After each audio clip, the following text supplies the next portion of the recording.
Salut à tous, footeuses et footeux de bonne famille, c'est Thomas, petite vidéo pour parler un peu des rumeurs insistantes qui nous viennent d'Espagne ces derniers jours et encore ces dernières heures. Donc on va revenir point par point pour détailler un peu tout ce qui est envisageable, parce qu'il y a des rumeurs qui peuvent se passer, c'est pas pour rien que ça sort dans la presse, et il y a aussi des rumeurs qui sont là pour uniquement faire du clic et vendre du papier. On va pas se cacher, c'est comme ça. La plus grosse, c'est quand même Neymar au Real Madrid. On parle d'une somme de 450 millions d'euros. Déjà, cette somme, à mon avis, c'est impossible car Neymar au Paris Saint-Germain, c'était 222 patates. La clause libératoire qui a été donc payée par les dirigeants du Paris Saint-Germain paraissait vraiment basse par rapport aux joueurs. Donc je pense que Paris ne fera pas la même connerie que le Barça a fait. Donc je pense qu'ils l'ont mis à X euros. Sachant que là, par exemple, la clause de Benzema est à 1 milliard. Donc imaginons Neymar, je pense que c'est à 2 ou 3 milliards. Tout est possible. Donc, je pense que cette somme est complètement fausse. Même si, prenons le sens de la rumeur, Florentino Pérez, le boss de Madrid, prépare en coulisses un énorme coup, parce qu'il est habitué aux énormes coups, hein, Bale, Ronaldo, mais ça fait un moment qu'il n'en a pas fait, donc je pense que, à mon avis, prochainement, je pense que pourquoi pas Dybala, parce qu'on parle de Dybala à Madrid, prochainement on pourrait voir un gros coup énorme de la part du Real de Madrid.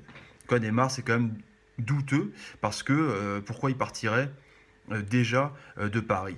On rebondit aussi sur ces pleurs qu'il a eu en conférence de presse, donc j'en ai parlé dans la vidéo par rapport à ses problèmes d'entraîneur, mais là on rebondirait sur le fait que il serait triste à Paris. C'est pas du tout ça. Je pense que Neymar, c'est un comportement habituel, malheureusement, qu'il a avec son entraîneur. Il aime bien être le roi, il aime bien être le boss. Il aime bien un peu diriger et créer un peu son moule et sa team dans une équipe là où il va. Là, je pense que c'est juste son problème de caractère, mais il n'est pas du tout triste à Paris. À mon avis, c'est ça. Imaginez, on voit quelqu'un qui est mal et ça y est, il est triste dans la capitale. On aura pu dire que Mbappé pendant une semaine était mal, on aura pu dire que Mbappé aura voulu partir.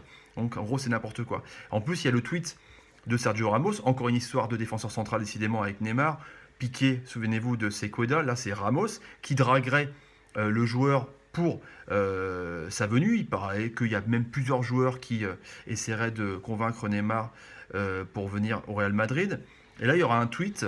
Ramos serait avec la sœur de Neymar, tombé pour lui. Et là, il dirait que Neymar, on aurait à négocier la date d'anniversaire de ta sœur. Voilà, en gros, donc parti là-dessus, ça a fait effet boule de neige. Ramos en a rajouté un peu dans une interview en disant qu'il aimerait bien voir le joueur Neymar dès cet hiver. Bref, pourquoi connerie? On se souvient du tweet de Piqué qui disait il va rester alors qu'il ne va pas du tout rester. Donc, à mon avis, grosse connerie. Autre rumeur, cette fois-ci un peu plus probable, c'est celle de Antoine Griezmann au Barça. Il y aurait eu un accord, enfin du moins un accord de principe, le fameux accord de principe, entre le joueur, l'entourage du joueur et Barcelone. C'est plus probable, c'est clair, parce que je pense que Griezmann, Neymar, c'est peut-être justement pour remplacer la star Neymar. Griezmann va sûrement quitter Atlético Madrid à la fin de saison. Il était resté pour le coach, qu'il aime bien. Il était resté aussi pour jouer dans le nouveau stade, magnifique stade, Wanda Stadium. D'ailleurs, magnifique stade, mais ils ont un peu, comment dire, le chat noir parce qu'ils ont du mal à gagner dans ce stade.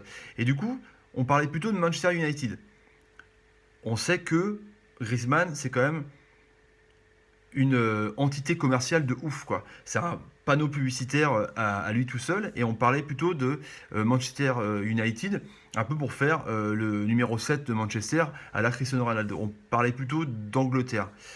Là, c'est plus probable du coup pour le Barça. Imaginez une attaque Ousmane Dembélé, Griezmann, Messi, Suarez. Ce serait énorme, sauf que les défenseurs et les milieux de terrain derrière auront du boulot à chier avec une attaque pareille, donc il faut engager des Golgoth, sachant que le jeu maintenant, on sait très bien des grandes équipes pour le sacre de la C1, c'est le jeu direct et c'est moins le tiki-taka, donc c'est un peu du jeu physique pour récupérer et pour aller vite devant. Voilà, donc Griezmann au Barça, why not?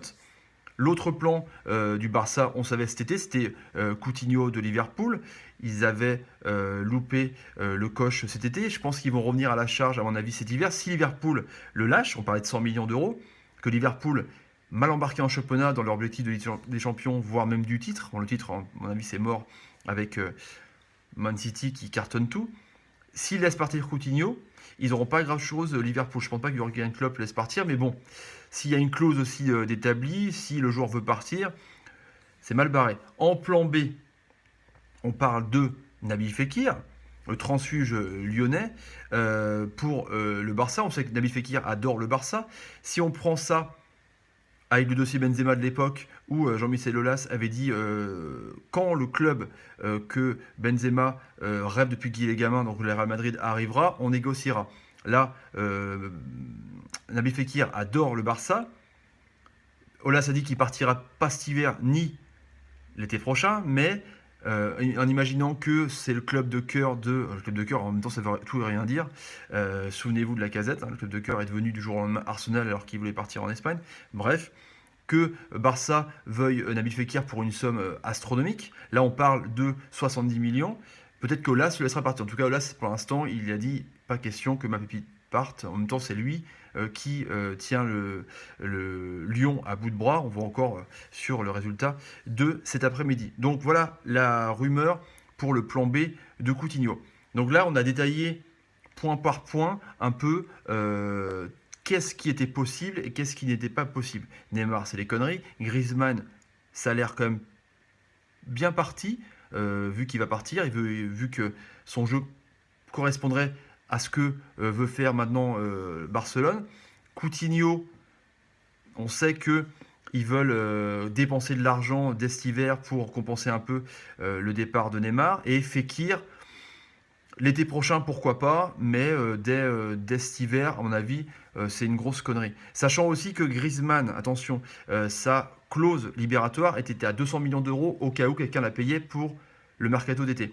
Elle a baissé de 50%, donc elle n'est plus qu'à 100 patates. Et là, il se négocierait avec l'entourage du joueur et du Barça, apparemment, que Griezmann et le club fassent que la clause soit à zéro.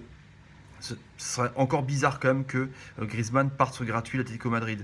Sachant aussi que Valverde, en conférence de presse, a dit que Griezmann est un grand joueur et il a dit on verra. Donc c'est l'air quand même un peu plus chaud pour l'ami Grisou. Voilà les amis, et j'espère qu'on a bien expliqué et détaillé qu'est-ce qui était possible ou pas. On se donne rendez-vous tout à l'heure après le match Bordeaux-Marseille. Est-ce que Bordeaux va craquer? Est-ce que Marseille va enfin gagner après 30 ans contre les Girondins? À tout à l'heure. Ciao!